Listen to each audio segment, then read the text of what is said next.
Here we go, we're at Damrell's. Look at this, I'm taking out the Royal Enfield Astral 650 Super Meteor. And it's wet. Blooming heck, it's wet. Right, Toby's down there, I'm going. Okay, Royal Enfield 650 Super Meteor, and this is the Astral version of it, 3 versions. It's a cruiser thing. And it's horrible weather.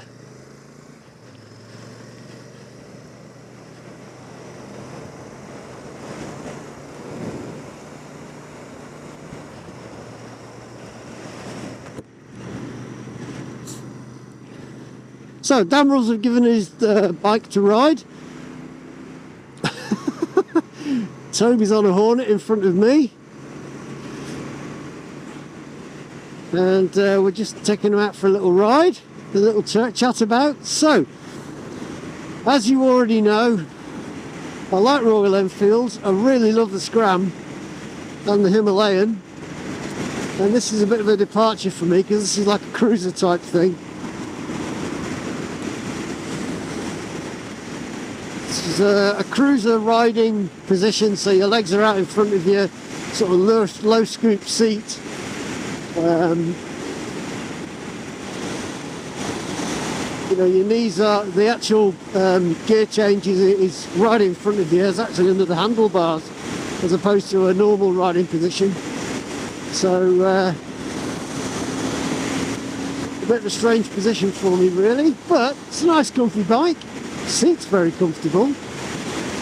Suspension's a bit hard, but we'll see how it performs on the Wrigley roads. We'll see how I perform riding on a cruiser type bike, as it's not a bike I would normally go for. Okay, so what's it like to ride? It's actually very easy to ride. It's quite punchy, more so than I thought it was going to be. I was thinking, you know, you try not to have preconceptions about cruiser type bikes. But I've just started off on these little wiggly lanes, unfortunately behind the truck now, but it's quite comfortable. So I'm looking at it, they haven't given us any information. I looked on the website. This is 47 brake horsepower. I couldn't even find out on the website how big the tank is, so I'm looking at it thinking probably about 15-16 litres.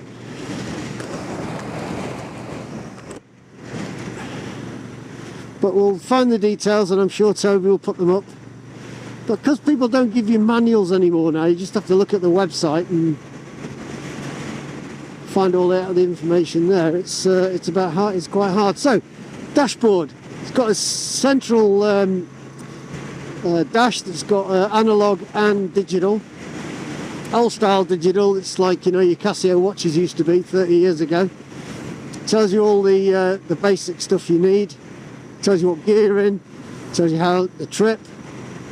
Tells you the engine temperature.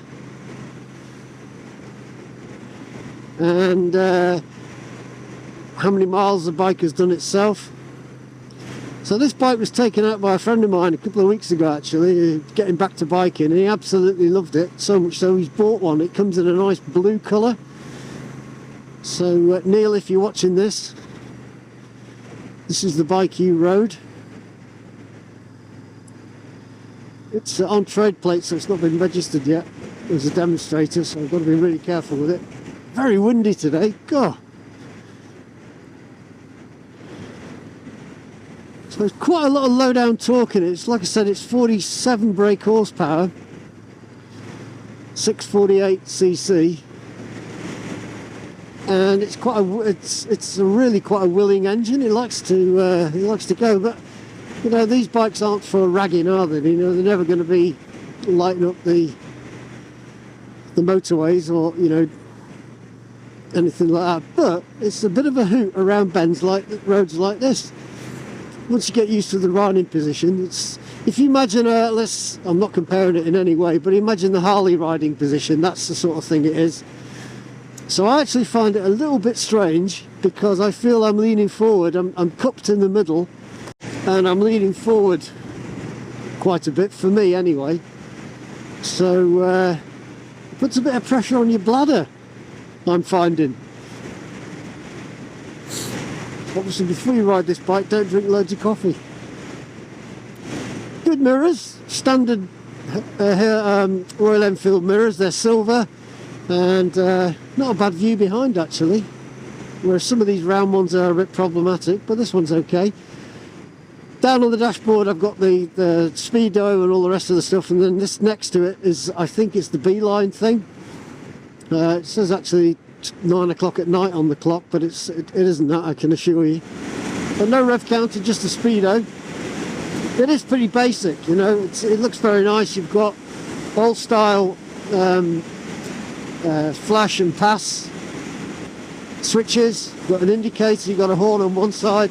On the other side you've got the old style stop start button, engine cut off, and that's it really. It's very basic. Uh-oh.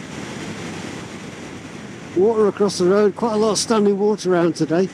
So the riding position, like I said, I don't necessarily like these, I don't find it comfortable, but this is very comfortable.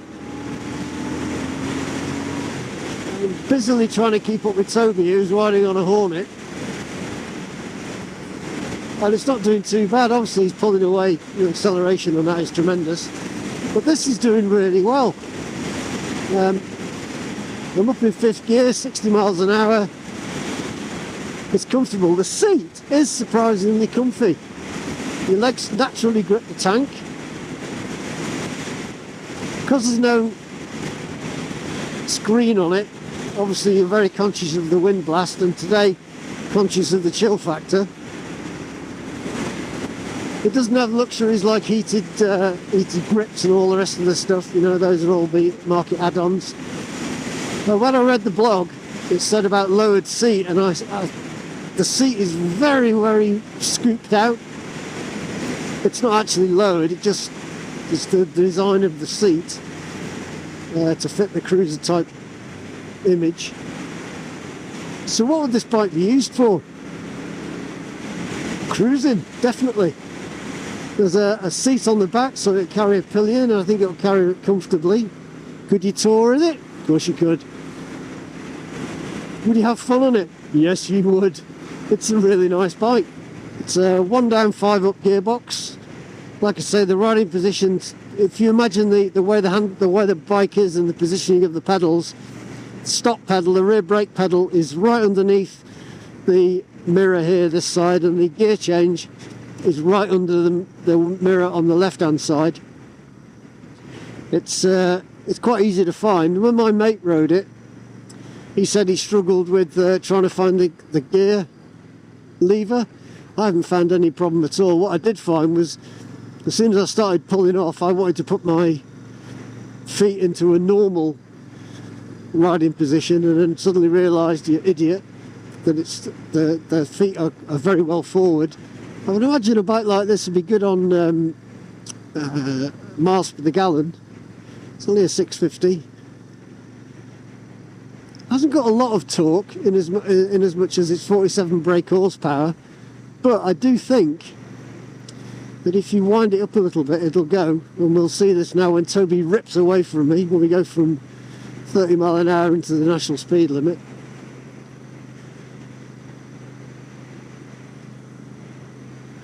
And off he goes.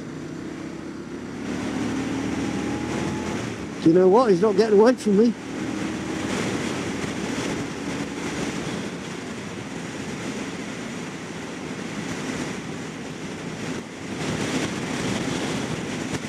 It does feel quite light, and I suppose if you add the lightness to the engine, the acceleration is pretty good on it. But Toby's on a much faster bike there, and I'm managing to keep up with him within the speed limit.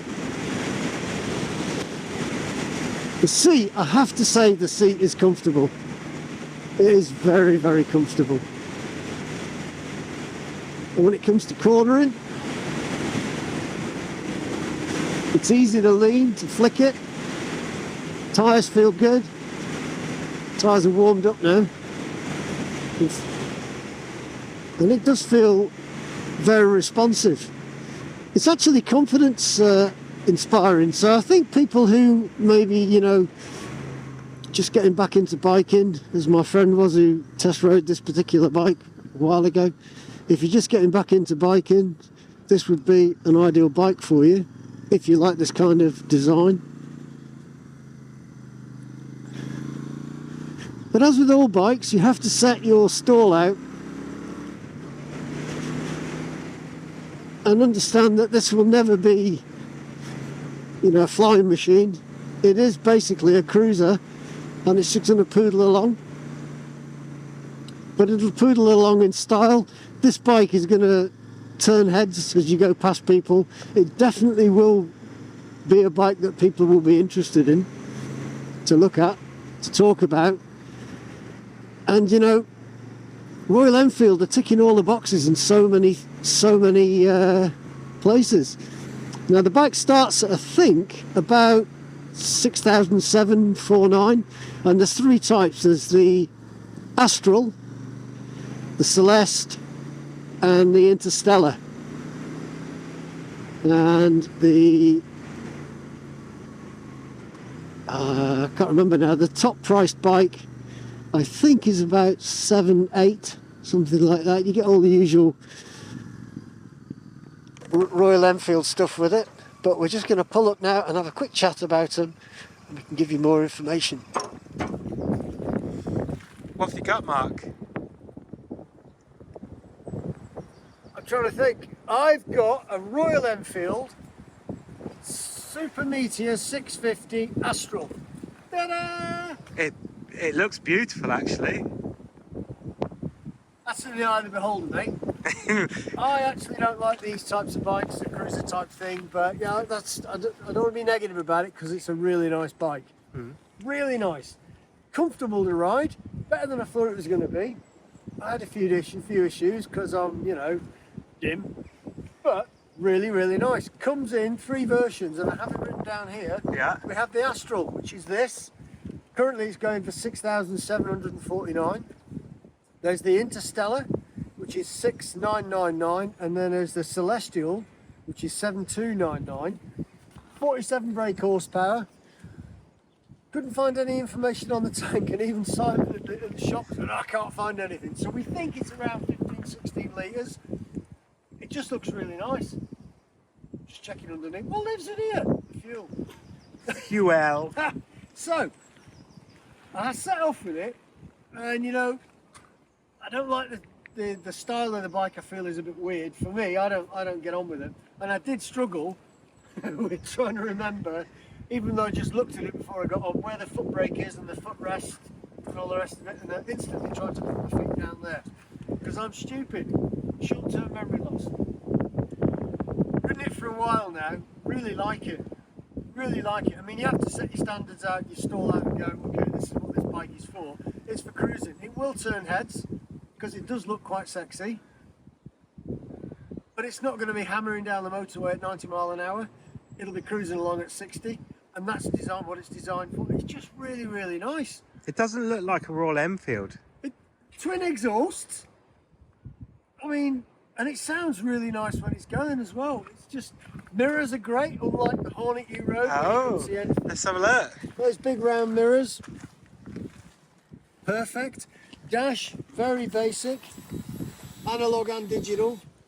In there it tells you the mileage, temperature, fuel, what gear you're in, 5 down, 1 up. This, although it says 21:29, it's not that late at night. I think is the beeline thing, I'm not sure, but we know they're fading this out within Royal Enfield. If you look at the handlebars, you've got this stainless steel stuff here, or it looks stainless, it's probably just plastic, but really basic. You've got main beam, lights, and the pass light, indicators, horn, and on the other side, you've got the stop-start button, which always reminds me of old buses, their indicator lights. Yeah. Massive big thing they drive you, and it used to flash red. And that's the kill switch underneath. Basic. But what more do you need? Love it. See, I thought it was going to be a bit uncomfortable, but it's not. It's very buttock cupping. Oh. You like it, Toby? It looks very comfy, actually. It is really. I mean, you know, it's gives the appearance of stitched leather, whether that's not leather or not, I don't know. But it just all fits. You've got tie bite down points because there will be luggage for it. Yeah. Okay. I don't really want to sit on there for very long, and I wouldn't expect the pillion to do that. Well, you need to be able to ride the bike, so you're probably best not sitting on that back bit. You know, could you tour on it? Absolutely. With a backpack, you know, whatever bags you need. Would it be good for commuting? Yeah, I think so. It's got the turning circle of a small European country, though, I must admit. When we pulled in here and tried to do a U-turn, it was a bit of foot wobbling. Both feet down on the ground at any one time if you need to when you're stopped. There's nothing. It does lean over a long way. So, riding position. Normal riding position would have been there. But out here it's like on this. Does that look comfortable? It does. It is comfy, but I found it actually put a bit of pressure on the bladder. So as soon as we got here, I was hopping off over a bush. But it is nice. It's a nice, comfortable ride. I feel that there's a lot of wind comes from the front of the bike. There's obviously there's no little screen or anything like that, and it's a bit chilly. Yeah. Gotta be honest with the wind chill and all that kind of stuff. But big stupid grin on my face when I got off it because it was nice to ride. You can push it quite a bit, and you can really hog it, obviously, but it was quite happy to have a go. 5th gear, 6th gear, riding around, easy on the bends. It's so light. Yeah. It's so light. I mean, Royal Enfield are ticking so many people's boxes, aren't they? You know, people who like the retro style, people who like a bike that's just going to cruise around on. They're doing it again. They've done it again. They've got an awesome, awesome bike. Now, a friend of mine took this exact bike out for a ride. He's getting back to biking, and he got off it. Absolutely loved it so much so he bought it, and he's bought it in like a pale blue metallic, Right. which looks really nice. It's in the showroom. It's not picked it up yet, but it's just everything's Royal Enfield. I mean, it does what it says on the tin. They've ticked another huge box, and these will fly out the door, I'm sure. So, what else can I say about it? Big bulb head, standard headlight, So let lights at the back.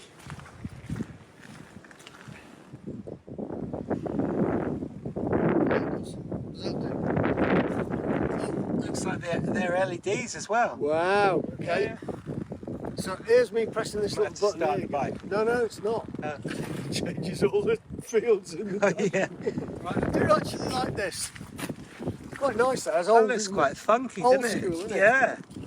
Big mud guard, and look at that as an extender because it has to have the number plate. Yeah. On it. But you still get a bit of. And look at those two exhausts. They look good.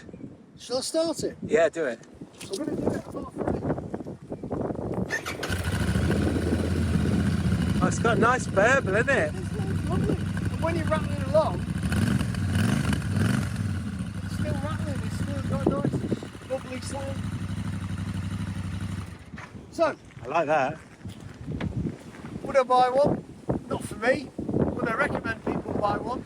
People who like this kind of bike don't want it. I mean, it's like a Harley type thing, isn't it? Don't want to say Yeah. it's the same as a Harley, but it's that kind of design. They'd love it. Cheap, 6.5 or just under £7,000. Dead cheap. Yeah. You know it's going to last because Royal Enfield are doing really well at their longevity. So, if you like it, give us a thumbs up. Comments. Toby will put stuff here or over there, wherever it is, all the bits and pieces we can find of it. Get round to Damrel's, have a look at them because they're really nice.